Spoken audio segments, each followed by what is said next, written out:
কখনো হোটেলে খেতে বসলে সামুদ্রিক পোয়া মাছটা আমাদের সবার পছন্দের তালিকায় থাকে, তাই আজকে আপনাদের মাঝে নিয়ে চলে এসেছি দুর্দান্ত স্বাদের হোটেল স্টাইলে পোয়া মাছ রেসিপি। আসসালামু আলাইকুম, আমি Farhana. Facebook page Farhana's cooking house প্রকৃতি থেকে সবাইকে আরও একবার স্বাগতম। তো এখানে এক কাপ পেঁয়াজ কুচি দিয়ে দিলাম। পেঁয়াজটা নরম হওয়ার পরে আদা রসুন পেস্ট দিয়ে দিয়েছি 1 চা চামচ। তারপর দিয়ে দিলাম এখানে হলুদ, মরিচ, জিরা, ধনিয়া, লবণ। তো আমার হাজব্যান্ড যাতে বরিশালের ঐতিহ্যবাহী কিন্তু পোয়া মাছ, তারা কিন্তু পোয়া মাছ খেতে খুব পছন্দ করে। তো ফ্রাই ও বাজারে গেলেও পোয়া মাছটা সবসময় যে কোনো মাছ কেনার পরে কিন্তু সেই পোয়া মাছটা খুঁজবে। তো ছোটো বড়ো সেই পোয়া মাছ হলে হলো। তো মশলাটা 3-4 মিনিট কষানোর পরে দিয়ে দিলাম এখানে আমি টমেটো।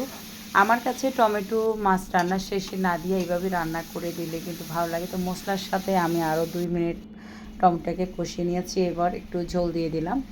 এরপরে দিয়ে দিব আমি এখানে ধুয়ে রাখা পোয়া মাছগুলোকে আমি ভালো করে ধুয়ে আবার একটু লেবু পানি দিয়ে একটু ধুয়ে নিয়েছি, যাতে মাছের কোনো এক্সট্রা গন্ধ না থাকে। অনেকে কিন্তু সামুদ্রিক মাছ খেতে চায় না, মাছে নাকি গন্ধ পায়। আসলে এটা হচ্ছে যে নিজের ভিতর, যারা গন্ধ পান বলেন তারা একটু লেবুর রস দিয়ে মেখে নেবেন।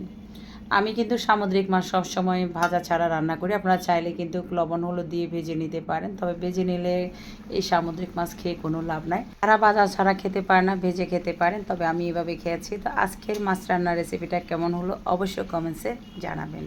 ভিডিওটি ভালো লাগলে আমার Facebook page Farhana's cooking house কে আপনারা সাপোর্ট করবেন। আপনাদের ভালোবাসা অনুপ্রেরণা পেলে আরও নিত্য নতুন সহজ রেসিপি নিয়ে আপনাদের মাঝে চলে আসতে পারবো। আমি আমার চট্টগ্রাম স্টাইলে রান্না করেছি। আপনি কীভাবে রান্না করেন অবশ্যই কমেন্টসে জানাবেন। আপনারা কি খেতে পছন্দ করেন?